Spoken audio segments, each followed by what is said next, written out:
من ساعة ما اختي قالت لي حطي المعلقة دي على الكيك وهو هيطلع ابيض وعمر ما هيهبط منك. يلا بينا هقولك على طريقة جميلة جدا للكيك يا جماعة، انك تطلعيه ابيض وجميل وما يطلعش لونه اصفر كده وهابط وخالص، يعني مش حلو خالص.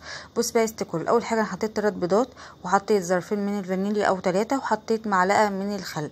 اهم حاجة بقى تعملي الخطوة اللي انا بعملها دي، انك تضربي البيض لغايه ما يطلع لون ابيض كده.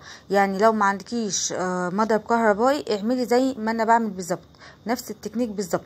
بتمسكي المضرب كده ومن فوق كده وتمسكيه تلفيه لغايه ما يطلع الايه، اللون الابيض ده، يعني يكون البيض ابيض خالص وهاشش ويملى الطبق. تمام. وبعد كده حطيت ربع كوبايه من، اللهم صل على كامل النبي، الزيت، وكمان كوبايه الا ربع من اللبن. تمام. وكل ما تحطي مكون تقلبي كويس جدا، دي اهم خطوه.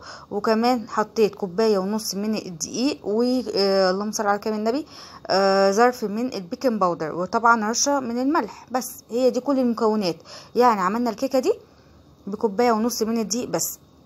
بص بقى يا ست الكل، احنا هنعمل نص ابيض ونص ايه، بالكاكاو. حطيت نص الكميه وحطيت عليها معلقتين من الكاكاو ومعلقتين من اللبن، وخففتهم وقلبتهم عشان اعمل جزء بني وجزء بالابيض.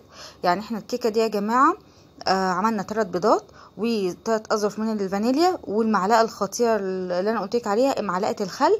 وكمان الطريقه اللي هتخلي لك الكيك ابيض هي الخطوه ان انت تمسكي المضرب بالشكل اللي انا كنت ماسكاه ده. بصي يا بنات، تمسكيه من فوق كده وتلفي بايدك الاثنين، تمسكيه بايدك الاثنين وتفضلي تلفي اكنه مضرب كهربائي زي الفل كده.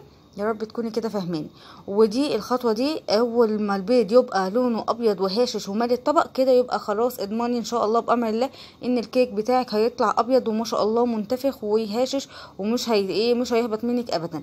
تمام تمام. بصي بقى ما شاء الله الكيكه بيضه لونها ابيض وجميل جدا جدا. هنا حبيت ازوقها كده، حطيت من فوق كده صوص شوكولاته، واي بقى شوكولاته بيضه اي حاجه. انا بحط كده عشان البنات بيحبوا، يعني هم اللي قالوا لي زوقيها بالشكل ده.